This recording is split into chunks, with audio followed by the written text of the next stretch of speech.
राधा मेरी स्वामिनी और मैं राधे को दास, जन्म जन्म मोहे दीजिए শ্রী বৃন্দাবন ধাম বাস। রাধে রাধে। আজ হলো পবিত্র কামিকা একাদশী। কামিকা একাদশীর পবিত্র দিনে আমরা ভগবান শ্রীকৃষ্ণের নিত্যধাম বৃন্দাবন ধামকে দর্শন করতে করতে একাদশীর মাহাত্ম্যকথা শ্রবণ। অপার মহিমা রয়েছে এই কামিকা একাদশীর। একাদশীর ব্রত অতি পবিত্র, তাই তো বলা হয় মাধব তিথি ভকতির জননী যতনে পালন করি। এই মাধব তিথি একাদশীর ব্রত যত্ন সহকারে পালন করার মাধ্যমে ভগবান শ্রীকৃষ্ণের অনন্য প্রেমভক্তি লাভ করা যায়। তাই তো প্রিয় ভক্ত, একাদশীর দিন ভগবান শ্রীকৃষ্ণের নিত্যধাম বৃন্দাবন ধামকে দর্শন করুন, কেননা এই বৃন্দাবন ধাম রাধা কৃষ্ণ থেকে অভিন্ন। এখন আমরা কামিকা একাদশীর মাহাত্ম্যকথা শ্রবণ করব। মন দিয়ে এই কথাগুলি শ্রবণ করুন এবং ভিডিওর শেষ পর্যন্ত বৃন্দাবন ধামকে দর্শন করুন। শ্রাবণ কৃষ্ণপক্ষীয় কামিকা একাদশীর কথা ব্রহ্ম বৈবর্তন পুরাণে যুধিষ্ঠির শ্রীকৃষ্ণের সংবাদে বলা হয়েছে। যুধিষ্ঠির মহারাজ ভগবান শ্রীকৃষ্ণকে বললেন, হে গোবিন্দ, হে বাসুদেব, শ্রাবণ মাসের কৃষ্ণপক্ষের একাদশীর নাম কি এবং মাহাত্ম্যই বা কী? সবিস্তারে আমার কাছে বর্ণনা করুন, তা শুনতে আমি অত্যন্ত কৌতূহলী। প্রত্য উত্তরে ভক্তবৎসল ভগবান শ্রীকৃষ্ণ বললেন, হে রাজন, পূর্বে দেবর্ষি নারদ প্রজাপতি ব্রহ্মাকে প্রশ্ন করলে তিনি যে উত্তর প্রদান করেছিলেন, আমি এখন সেই কথাই বলছি। আপনি মনোযোগ সহকারে তা শ্রবণ করুন। এক সময় ব্রহ্মার কাছে ভক্তশ্রেষ্ঠ নারদ জিজ্ঞাসা করলেন, হে ভগবান, শ্রাবণ মাসের কৃষ্ণপক্ষীয় একাদশীর নাম কি, এর আরাধ্য দেবতাকে, এই ব্রতের বিধিই বা কীরকম এবং এই ব্রতের ফলে কি পুণ্য লাভ হয়, তা সবিশেষ জানতে ইচ্ছা করি। আপনি কৃপা করে আমার কাছে তা জানালে আমার জীবন ধন্য হবে। নারদের কথা শুনে ব্রহ্মা অত্যন্ত সন্তুষ্ট হলেন। তিনি বললেন, হে বৎস, জগৎ জীবের মঙ্গলের জন্য আমি তোমার প্রশ্নের যথাযথ উত্তর দিচ্ছি, তুমি তা শ্রবণ করো। শ্রাবণ মাসের কৃষ্ণপক্ষীয় একাদশী কামিকা নামে জগতে প্রসিদ্ধ। এই একাদশীর মাহাত্ম্য শ্রবণে বাজপেয় যজ্ঞের ফল লাভ হয়। ভগবান শ্রীহরির পূজা অর্চনে অপরিণীত পুণ্যফল প্রদান করে। গঙ্গা, গোদাবরী, কাশী, নৈমিষারণ্য, পুষ্কর তীর্থ ইত্যাদি দর্শনের সমস্ত ফল কেবলমাত্র কৃষ্ণ পূজার মাধ্যমে কোটি গুণ বেশি লাভ হয়ে যায়। সাগর ও অরণ্যযুক্ত পৃথিবী দানের ফল, দুগ্ধবর্তী গাভী দানের ফল অনায়াসে এই ব্রত পালনে লাভ হয়। যারা পাপ পুণ্য সাগরে নিমগ্ন, এই ব্রত তাদের উদ্ধারের একমাত্র সহজ উপায়। এই রকম পবিত্র পাপনাশক শ্রেষ্ঠ ব্রত আর জগতে নেই। শ্রী হরি স্বয়ং এই মাহাত্ম্য কীর্তন করেছেন। রাত্রি জাগরণ করে যারা এই ব্রত পালন করেন, তারা কখনো দুঃখ দুর্দশাগ্রস্ত হন না। এই ব্রত পালনকারী কখনো নিম্নজনী প্রাপ্ত হয় না। কেশবপ্রিয়া তুলসী পত্রে যিনি শ্রীহরির পূজা করেন, পদ্ম পাতার জলের মতন তিনি পাপে নিলুপ্ত থাকেন। তুলসী পত্র দিয়ে বিষ্ণু পূজায় ভগবান যেমন সন্তুষ্ট হন, মণি মুক্ত আদি মূল্যবান রত্নের মাধ্যমেও তেমন প্রীত হন না। যিনি ভগবান কেশবকে তুলসী মঞ্জুরি দিয়ে পূজা করেন, তার জন্ম জন্মার্জিত সমস্ত পাপ ক্ষয় হয়ে যায়। এই প্রসঙ্গে ব্রহ্মা বললেন, হে নারদ, যিনি তুলসীকে প্রত্যক্ষ দর্শন করেন, তার সকল পাপ রাশি বিদূরিত হয়ে যায়। যিনি তাকে স্পর্শ করেন, তার পাপ মলিন দেহ পবিত্র হয় এবং তাকে প্রণাম করলে সমস্ত রোগ থেকে মুক্ত হয়ে যায়। রোগও মুক্ত হয় তুলসী মহারানীকে প্রণাম করার মাধ্যমে। এবং তুলসী মহারানীকে জল সিঞ্চন করলে যমরাজও তাকে স্পর্শ করতে পারে না। যে প্রতিদিন তুলসী মহারানীকে জল দান করে, তাকে যমরাজ কখনো স্পর্শ করতে পারে না। ভগবান শ্রী হরির চরণে তুলসী অর্পণ করলে ভগবত ভক্তি লাভ হয়। ভগবানের অনন্য প্রেম ভক্তি লাভ হয় ভগবানের চরণে ভক্তি সহকারে তুলসী পাতা অর্পণ করলে। তাই হে কৃষ্ণ ভক্তি প্রদায়িনী তুলসী মহারানী, তোমার শ্রী চরণ কমলে আমাদের প্রণাম। যে ব্যক্তি হরি বাসরে ভগবানের সামনে দীপদান করেন, চিত্রগুপ্ত তার পুণ্যের সংখ্যা হিসাব করতে পারে না। তাই একাদশীর দিন অবশ্যই ভগবানকে দীপদান করা উচিত। দীপদান করার মাধ্যমে এত পুণ্য অর্জিত হয় যে চিত্রগুপ্ত তার পুণ্যের সংখ্যা হিসাব করতে পারে না, এবং তার পিতৃপুরুষগণও পরম তৃপ্তি লাভ করেন। শ্রীকৃষ্ণ বললেন, হে রাজন, আমি আপনার কাছে সর্ব পাপ হরণকারী কামিকা একাদশীর মাহাত্ম্য কথা বর্ণনা করলাম। অতএব যিনি ব্রহ্মহত্যা, ভ্রূণ হত্যা, মহাপাপ বিনাশিনী, মহাপুণ্য ফলপ্রদায়িনী এই ব্রত পালন করেন, এই মাহাত্ম্য কথা শ্রদ্ধা সহকারে পাঠ অথবা শ্রবণ করেন, তিনি সর্ব পাপ থেকে মুক্ত হন এবং বিষ্ণু লোকে তার গতি হয়। এরকম অপার মহিমা রয়েছে এই কামিকা একাদশী। শ্রাবণ মাসের এই কামিকা একাদশীর অপার মহিমা রয়েছে। বিশেষ করে এই কামিকা একাদশীর দিন বেশি বেশি করে তুলসী মহারানীর সেবা করুন। তুলসী মহারানীর সেবার বিশেষ মহিমা রয়েছে। শুধু এই দিন নয়, বছরের প্রতিটা দিন আমাদের তুলসী মহারানীর সেবা করা উচিত। কেননা তুলসী মহারানীর সেবার মাধ্যমেই আমরা কৃষ্ণ ভক্তি, কৃষ্ণ প্রেম লাভ করতে পারি। আর এই একাদশীর ব্রত মাধব তিথি ভগবানের অতি প্রিয়। তাই প্রতিটি একাদশীর ব্রত পালন করুন এবং এই বৃন্দাবন ধামকে ভালোবাসুন। বৃন্দাবন ধাম হলো রাধা কৃষ্ণ থেকে অভিন্ন। তাই তো একাদশীর পবিত্র দিনে এখন আমরা বৃন্দাবন ধামের রাধা কৃষ্ণের একটি মধুর লীলাকথা শ্রবণ করব। প্রিয় ভক্ত, প্রতিটি একাদশীতে আমরা একাদশীর মাহাত্ম্য কথা শ্রবণ করার পরে রাধা কৃষ্ণের বৃন্দাবনের লীলাকথা শ্রবণ করি। ধারাবাহিকভাবে আমরা শ্রবণ করে চলছি শ্রীমদ্ ভাগবতম থেকে। এর আগের একাদশীতে আমরা শ্রবণ করেছিলাম প্রলম্বসুর বধ। তো শ্রীমদ্ ভাগবতমে প্রলম্বসুর বধের পরে যে লীলা রয়েছে সেই লীলার নাম হলো দাবানল গ্রাস। অর্থাৎ এই লীলায় আমরা শ্রবণ করব ভগবান একটি মধুর বনে প্রবেশ করবে এবং সেই বনে দাবাগ্নি জ্বলে উঠবে, আর ভগবান কৃষ্ণ তখন তার সখাদের রক্ষা করবেন। সেই দাবাগ্নি কৃষ্ণ পান করবেন এবং গাভী সখাদের রক্ষা করবেন। তো সেই মধুর লীলা কথাই এখন আমরা শ্রীমদ্ ভাগবতম থেকে শ্রবণ করব। কৃষ্ণ ও বলরাম যখন তাদের সখাদের সঙ্গে বৃন্দাবনের বনে নানা রকম লীলাবিলাস করছিলেন, তখন একদিন গাভীরা স্বাভাবিকভাবেই বিচরণ করতে করতে নতুন ঘাসের লোভে গভীর অরণ্যে প্রবেশ করলো। তখন ছাগল, গাভী এবং মহিষেরা বন থেকে বনান্তরে প্রবেশ করতে করতে ঈশকটবী নামে বনে প্রবেশ করলেন। ওই বনটি ছিল অত্যন্ত সুন্দর, সবুজ ঘাসে পূর্ণ, এবং তাই তারা সেই বনের প্রতি আকৃষ্ট হয়েছিলেন। কিন্তু যখন তারা সেখানে প্রবেশ করলেন, তখন তারা বুঝতে পারল যে সেই বনে দাবানল জ্বলে উঠেছে। ভয়ে তখন তারা কন্দন করতে লাগলো। এদিকে কৃষ্ণ আর বলরাম গোপ বালক আর গাভীদের না দেখতে পেয়ে অত্যন্ত উৎকণ্ঠিত হয়ে উঠলেন। তাদের জীবিকা উপার্জন স্বরূপ পশুরা বিনষ্ট হওয়ার আশঙ্কায় গোপ বালকেরা ক্ষুব্ধ হলেন। তারা অত্যন্ত চিন্তিত হয়ে দন্তের দ্বারা ছিন্ন তীর্ণ এবং গাভীদের খুরের চিহ্ন অনুসরণ করতে করতে তারা তাদের খুঁজতে লাগলেন। অচিরেই তারা গাভীদের কন্দন শুনতে পেলেন। কৃষ্ণ গাভীদের নাম ধরে উচ্চস্বরে ডাকতে লাগলেন। কৃষ্ণের ডাক শুনে গাভীরা তৎক্ষণাৎ হর্ষান্বিত হয়ে সাড়া দিল।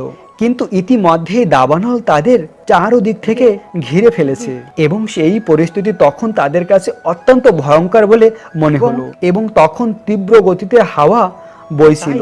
তাই খুব তাড়াতাড়ি আগুন ছড়িয়ে পড়তে লাগলো এবং মনে হলো যে স্থাবর জঙ্গম সব কিছুই যেন সেই সর্বগ্রাসী অগ্নি গ্রাস করবে। সমস্ত গাভী এবং গোপ বালকেরা অত্যন্ত ভীত হয়ে পড়ল এবং একজন মরণমুখ মানুষ যেমন পরমেশ্বর ভগবানের কাছে প্রার্থনা করে তার দিকে তাকিয়ে থাকে, তেমনি তারা করুণ ভাবে বলরামের দিকে তাকালেন এবং তারা বলতে লাগলেন, হে প্রিয় কৃষ্ণ বলরাম, এই আগুনের তাপে আমরা দগ্ধ হচ্ছি।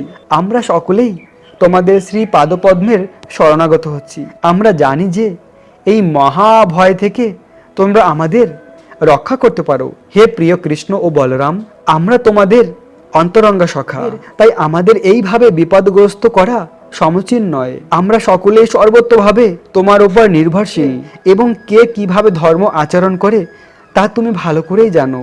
তোমাকে ছাড়া আমরা আর কিছু জানি না। হে প্রিয় সখা কৃষ্ণ, তাই আমাদের এই আবেদন যে তোমরা আমাদের রক্ষা করো।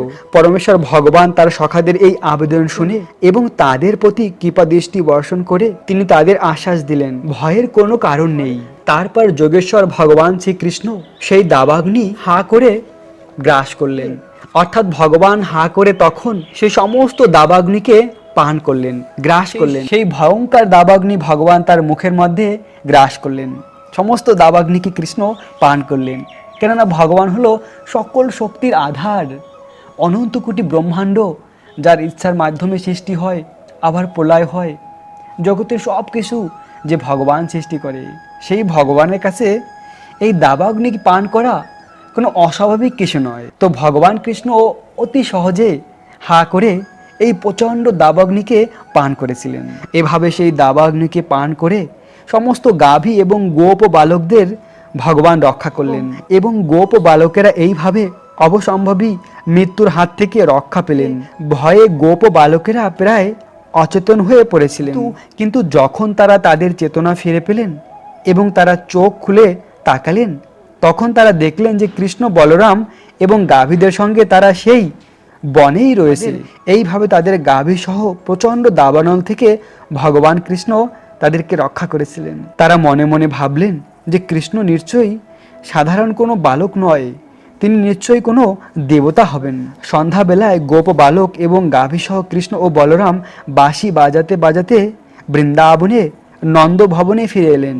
তাদের ফিরে আসতে দেখে ব্রজ গোপিকারা অত্যন্ত আনন্দিত হলেন। সারা দিন ধরে কৃষ্ণ বলরাম গোচরণ ভূমিতে গাভীদের পালন করে, আর সেই সময় গোপিকারা ঘরে বসে শুধু কৃষ্ণের কথাই চিন্তা করে।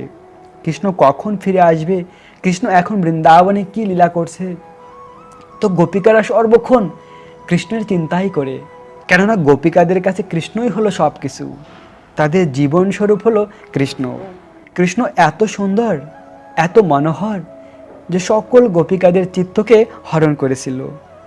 তাই কৃষ্ণের অদর্শন গোপিকাদের কাছে একটি যুগ বলে মনে হতো।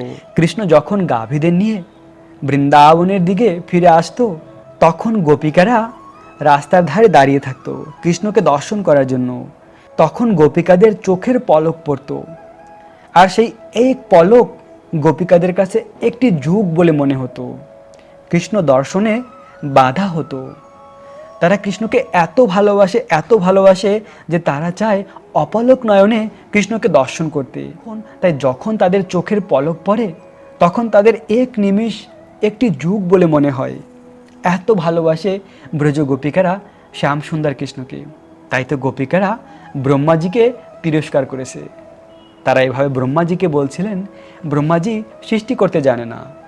কৃষ্ণের অপরূপ সুন্দর মুখমণ্ডলকে দর্শন করার জন্য অনন্ত কোটি চোখের দরকার ছিল।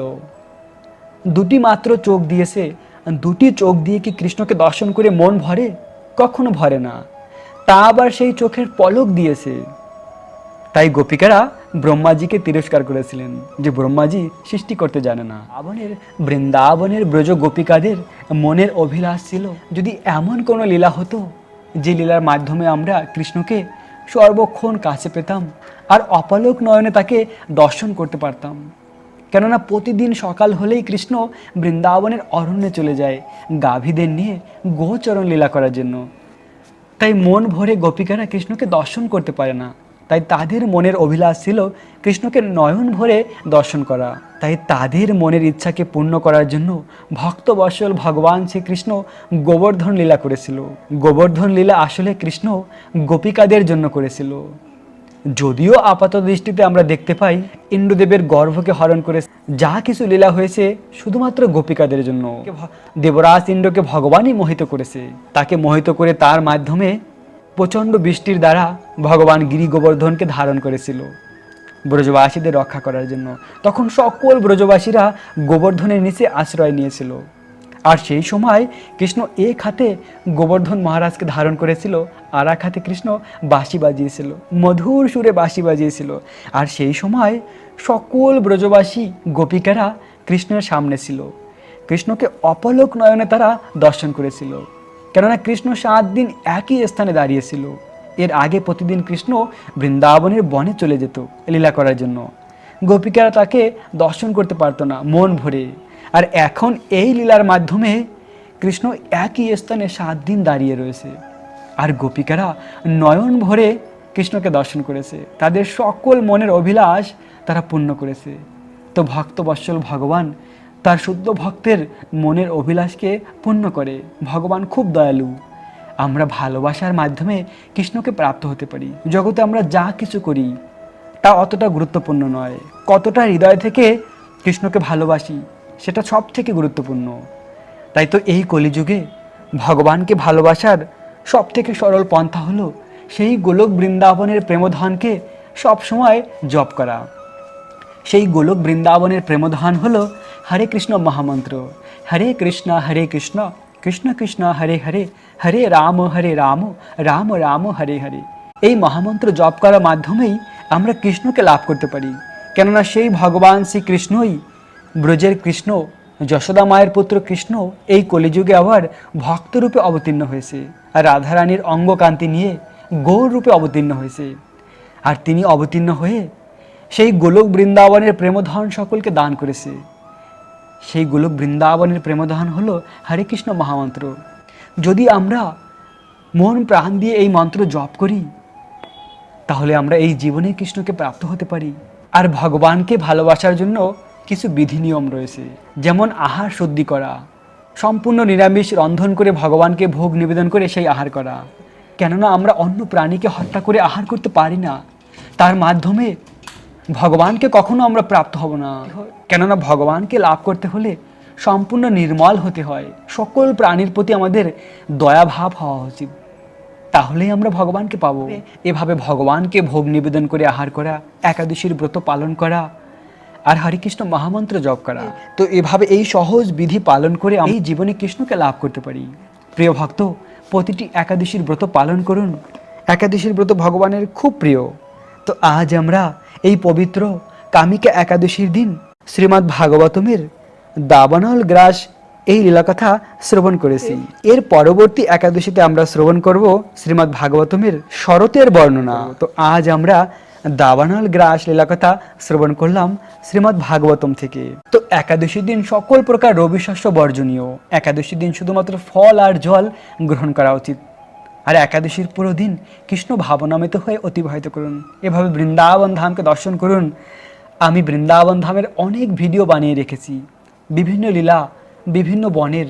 তো সেই সকল ভিডিওকে দর্শন করতে পারেন। কেননা এভাবে বৃন্দাবন ধামকে দর্শন করলে স্বয়ং রাধাকৃষ্ণের কৃপা লাভ করা যায়। রাধাকৃষ্ণ থেকে অভিন্ন বৃন্দাবন ধাম। তাই এই বৃন্দাবন ধামকে ভালোবাসুন আর বৃন্দাবনের লীলাকথা শ্রবণ করুন। প্রিয় ভক্ত, এখন আমরা একাদশীর পারণের সময়সীমা জেনে নেব। পশ্চিমবঙ্গের পারণের সময় সকাল 5:11 থেকে 8:02 মধ্যে, দিল্লির পারণের সময় সকাল 5:47 থেকে 8:02 মধ্যে, বৃন্দাবনের পারণের সময় সকাল 5:47 থেকে 8:02 মধ্যে, উত্তরপ্রদেশের পারণের সময় সকাল 5:35 থেকে 8:02 মধ্যে, মুম্বাই মহারাষ্ট্রের পারণের সময় সকাল 6:18 থেকে 8:02 মধ্যে, পুনে মহারাষ্ট্রের পারণের সময় সকাল 6:14 থেকে 8:02 মধ্যে, নাগপুর মহারাষ্ট্রের পারণের সময় সকাল 5:50 থেকে 8:02 মধ্যে, চেন্নাই তামিলনাড়ুর পারণের সময় সকাল 5:55 থেকে 8:02 মধ্যে, ভুবনেশ্বর উড়িষ্যার পারণের সময় সকাল 5:24 থেকে 8:02 মধ্যে, ঝাড়খণ্ডের পারণের সময় সকাল 5:21 থেকে 8:02 মধ্যে, বিহারের পারণের সময় সকাল 5:17 থেকে 8:02 মধ্যে, ছত্তিশগড়ের পারণের সময় সকাল 5:38 থেকে 8:02 মধ্যে, শিলং মেঘালয়ের পারণের সময় সকাল 4:53 থেকে 8:02 মধ্যে, গুয়াহাটি আসামের পারণের সময় সকাল 4:52 থেকে 8:02 মধ্যে, আগরতলা ত্রিপুরার পারণের সময় সকাল 4:58 থেকে 8:02 মধ্যে, আর মিজোরামের পারণের সময় সকাল 4:52 থেকে 8:02 মধ্যে, মণিপুরের পারণের সময় সকাল 4:45 থেকে 8:02 মধ্যে, নাগাল্যান্ডের পারণের সময় সকাল 4:42 থেকে 8:02 মধ্যে, অরুণাচল প্রদেশের পারণের সময় সকাল 4:45 থেকে 8:02 মধ্যে, সিকিমের পারণের সময় সকাল 5:03 থেকে 8:02 মধ্যে, উত্তরাখণ্ডের পারণের সময় সকাল 5:37 থেকে 8:02 মধ্যে, হিমাচল প্রদেশের পারণের সময় সকাল 5:42 থেকে 8:02 মধ্যে, পাঞ্জাবের পারণের সময় সকাল 5:51 থেকে 8:02 মধ্যে, হরিয়ানার পারণের সময় সকাল 5:50 থেকে 8:02 মধ্যে, আর রাজস্থানের পারণের সময় সকাল 6:04 থেকে 8:02 মধ্যে, গুজরাটের পারণের সময় সকাল 6:17 থেকে 8:02 মধ্যে, মধ্যপ্রদেশের পারণের সময় সকাল 5:49 থেকে 8:02 মধ্যে, হায়দ্রাবাদ তেলেঙ্গানার পারণের সময় সকাল 5:57 থেকে 8:02 মধ্যে, বিশাখাপত্তনম অন্ধ্রপ্রদেশের পারণের সময় সকাল 5:38 থেকে 8:02 মধ্যে, গোয়ার পারণের সময় সকাল 6:17 থেকে 8:02 মধ্যে, বেঙ্গলের কর্ণাটকের পারণের সময় সকাল 6:06 থেকে 8:02 মধ্যে, কেরালার পারণের সময় সকাল 6:14 থেকে 8:02 মধ্যে, জম্মু কাশ্মীরের পারণের সময় সকাল 5:46 থেকে 8:02 মধ্যে, আন্দামান নিকোবরের পারণের সময় সকাল 5:06 থেকে 8:02 মধ্যে, বাংলাদেশের পারণের সময় সকাল 5:38 থেকে 8:32-এর মধ্যে, নেপালের পালনের সময় সকাল 5:31 থেকে 8:17-এর মধ্যে, ভুটানের পালনের সময় সকাল 5:29 থেকে 8:32-এর মধ্যে, শ্রীলঙ্কার পালনের সময় সকাল 6:04 থেকে 8:02-এর মধ্যে, মালদ্বীপের পালনের সময় সকাল 6:03 থেকে 7:32-এর মধ্যে, মায়ানমারের পালনের সময় সকাল 5:44 থেকে 9:02-এর মধ্যে, পাকিস্তানের পালনের সময় সকাল 5:26 থেকে 7:32-এর মধ্যে, মালয়েশিয়ার পালনের সময় সকাল 7:11 থেকে 10:32-এর মধ্যে, সিঙ্গাপুরের পালনের সময় সকাল 7:05 থেকে 10:32-এর মধ্যে, ইন্দোনেশিয়ার পালনের সময় সকাল 6:01 থেকে 9:32-এর মধ্যে, থাইল্যান্ডের পালনের সময় সকাল 6:04 থেকে 9:32-এর মধ্যে, কলম্বিয়ার পালনের সময় সকাল 5:49 থেকে 9:32-এর মধ্যে, ভিয়েতনামের পালনের সময় সকাল 5:33 থেকে 9:32-এর মধ্যে, ফিলিপাইনের পালনের সময় সকাল 5:41 থেকে 9:54-এর মধ্যে, তাইওয়ানের পালনের সময় সকাল 5:25 থেকে 9:47-এর মধ্যে, জাপানের পালনের সময় সকাল 4:55 থেকে 9:29-এর মধ্যে, দক্ষিণ কোরিয়ার পালনের সময় সকাল 5:43 থেকে 10:19-এর মধ্যে, বেলজিয়াম চীনের পালনের সময় সকাল 5:21 থেকে 10টার মধ্যে, হংকংয়ের পালনের সময় সকাল 5:58 থেকে 10:18-এর মধ্যে, অস্ট্রেলিয়ার পালনের সময় সকাল 6:50 থেকে 10:22-এর মধ্যে, নিউজিল্যান্ডের পালনের সময় সকাল 7:18 থেকে 10:43-এর মধ্যে, দুবাই আবুধাবির পালনের সময় সকাল 5:54 থেকে 6:32-এর মধ্যে, সৌদি আরবের পালনের সময় সকাল 5:25 থেকে 5:32-এর মধ্যে, বাহরাইনের পালনের সময় সকাল 5:07 থেকে 5:32-এর মধ্যে, কুয়েতের পালনের সময় সকাল 5:13 থেকে 5:32-এর মধ্যে, ওমানের পালনের সময় সকাল 5:40 থেকে 6:32-এর মধ্যে, ইটালির পালনের সময় সকাল 6:12 থেকে 10:54-এর মধ্যে, মাল্টার পালনের সময় সকাল 6:16 থেকে 10:50-এর মধ্যে, জার্মানির পালনের সময় সকাল 5:40 থেকে 10:40-এর মধ্যে, সুইজারল্যান্ডের পালনের সময় সকাল 6:20 থেকে 11:10-এর মধ্যে, ফ্রান্সের পালনের সময় সকাল 6:37 থেকে 11:29-এর মধ্যে, নেদারল্যান্ডের পালনের সময় সকাল 6:15 থেকে 11:15-এর মধ্যে, বেলজিয়ামের পালনের সময় সকাল 6:22 থেকে 11:19-এর মধ্যে, স্পেনের পালনের সময় সকাল 7:20 থেকে 11:59-এর মধ্যে, পর্তুগালের পালনের সময় সকাল 6:45 থেকে 11:23-এর মধ্যে, লন্ডনের পালনের সময় সকাল 5:37 থেকে 10:37-এর মধ্যে, আয়ারল্যান্ডের পালনের সময় সকাল 5:56 থেকে 10:58-এর মধ্যে, নিউ ইয়র্ক যুক্তরাষ্ট্রের পালনের সময় সকাল 6:01 থেকে 10:41-এর মধ্যে, আর নিউ জার্সি যুক্তরাষ্ট্রের পালনের সময় সকাল 6:04 থেকে 10:43-এর মধ্যে। তো এই ছিল পৃথিবীর বিভিন্ন স্থানের একাদশীর পরের দিনের পালনের সময়সীমা। প্রিয় ভক্ত, এই সময় মতন পালন করে একাদশীর ব্রতকে সম্পূর্ণ করুন। আপনাদের সকলকে কামিকা একাদশীর অনেক অনেক শুভেচ্ছা, অভিনন্দন। আশা করি সকলে এই ব্রত পালন করে দুর্লভ মনুষ্য জন্মকে সার্থক করবেন। আপনাদের সকলকে কামিকা একাদশীর অনেক অনেক শুভেচ্ছা, অভিনন্দন। রাখবেন নিজেদের অনেক অনেক যত্ন, থাকবেন কৃষ্ণ ভাবনাময়। রাধে রাধে।